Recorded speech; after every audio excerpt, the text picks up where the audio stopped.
Get to the point. Are we prepared for a worst case scenario? California may be experiencing a mega flood, and it's something that our top meteorologists have really been looking into because climate change is risking a doubling of a risk of a catastrophic flooding event. So it's what some might call a mega flood, as I just mentioned, and our meteorologists have interviewed with top state-led researchers for months asking, what is a mega flood? What damage could it do? And are we ready? Tonight, Monica Woods looks at the spillway crisis in Oroville 5 years ago, and then also looks ahead at what the state is doing to prepare for the worst. All of our tools were submerged underwater. It looks like a bomb went off there. Imagine the biggest storm you have ever been through. He had to chainsaw his way out his front door. Cold, hard rain has local creeks and rivers running high. All this came underneath the doors. What if the rain didn't stop?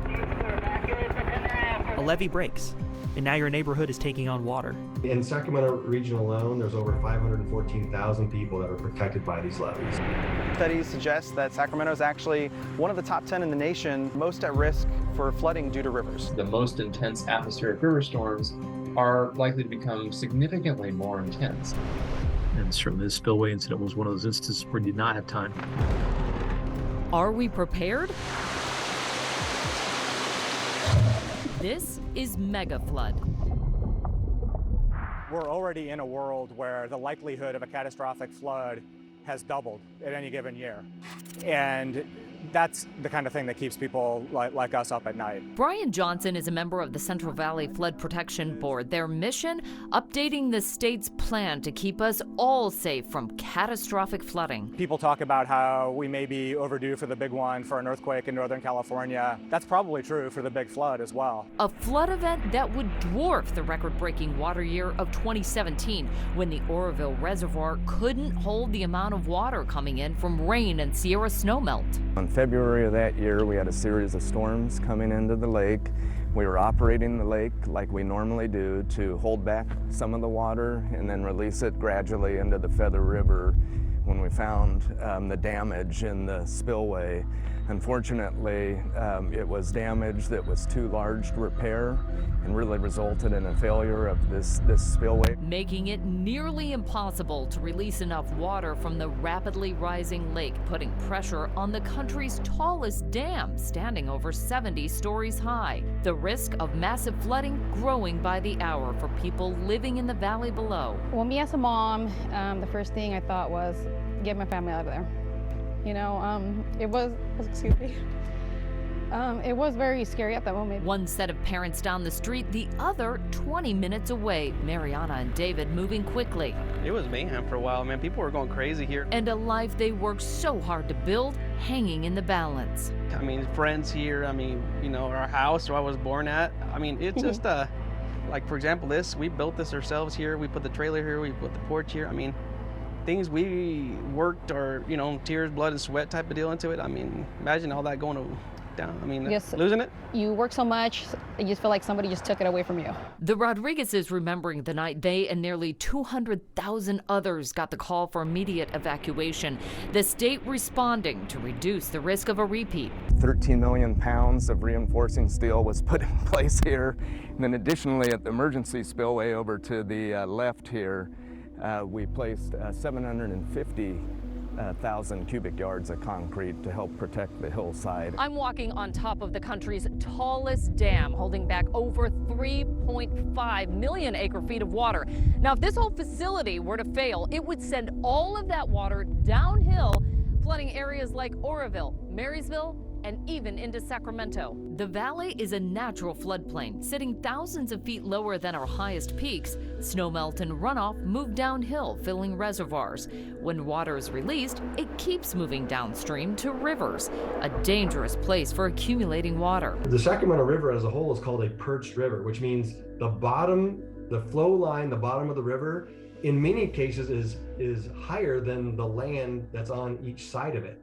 So the river is actually higher than the surrounding land. The only thing holding back this water are what we call levees. In Sacramento region alone, there's over 514,000 people that are protected by these levees. One break in the system can cause deadly and massive destruction, like these levee breaks in Yuba County from 1986 and 97. The communities that would most likely be affected, it would be in the low-lying areas of the valley. They were effectively wetlands, and now they're being protected by levees. Like Natomas, West Sacramento, the city of Sacramento, Stockton, Lathrop, and Manteca, all home to large growing community developments. And that's why close to $8.3 billion is being spent on levee improvements through a federal civil works program. By the funds that have been allocated, we've improved about 140 miles of the 300 miles, with about another 160 miles more to go. Which will offer protection to about 1.1 million people and over $100 billion worth of assets. Near where the Sacramento and American rivers meet, another big project is underway to move water away from high-risk areas in Sacramento and Yolo counties. This is the Lower Elkhorn Basin Levee Setback Project. We're setting back the existing Sacramento bypass levee by approximately 1,500 feet and the Yolo bypass levee by approximately 1,500 feet. This will help alleviate downstream water flows by allowing more water to flow into beneficial areas for agriculture and the environment. This project is being implemented in close coordination with another project coming shortly, the Sacramento Weir Widening Project. Together, these will reduce the water surface elevation in the Sacramento River by as much as a foot, adding another layer of protection during big flood events. But these structural changes can only do so much in the face of climate change, with research showing California's risk of a megastorm doubling due to warming. It will be a challenge for sure, because the infrastructure that was constructed back in the 30s, 40s, and 50s, like the dams and levees, and the hydrology information that was available at the time at which those structures were designed is all of this. Joe says this is a time of renaissance, though, with improving forecasts giving water managers like the U.S. Army Corps of Engineers new flexibility in a program called FIRO. FIRO, Forecast Informed Reservoir Operations. And it's this idea that if you understand forecasted events better, if you can get better forecasts, then you can make better water management decisions. Knowing when to keep water in and when to let water out. We've made significant progress, but that progress isn't happening at a pace and scale that we know is needed. And with climate change, winning slowly is losing. Winning slowly is losing. Well, while we don't like a drought, it kind of is a double-edged sword, because we do get some construction done. Right, and it's needed construction. As you were seeing there, $8.3 billion being spent on that. I love what Todd Bernardi said in our interview, and I wasn't able to include it, but he said, it's like getting in a car. You always put on your seatbelt for fear of getting in a car crash. You're hoping you don't need it, but if you do, you're glad that you have the protection. That is like our levees and dams. Spend the money now in drought periods to get protected for the potential of something like a catastrophic mega flood.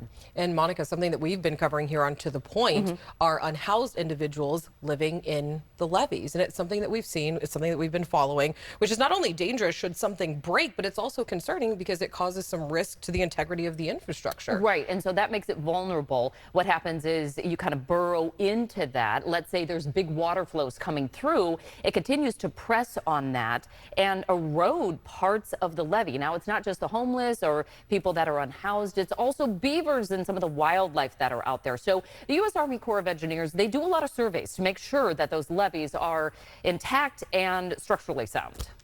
All right, Monica, thank you so much. We appreciate it. We also have another piece that's coming up tomorrow, and we'll be looking at how do you evacuate? Like you said, Oroville Dam, when it broke, some 200,000 people had to get out. Scary stuff, and it is something that Brendan's going to be looking at tomorrow. Yep. All right, Monica, thank you. Again, our series on mega floods runs all this week right here on To The Point. Make sure you don't miss it. For more about what a flood could do, visit us online at abc10.com/tothepoint. All right, we're going to take a quick break. And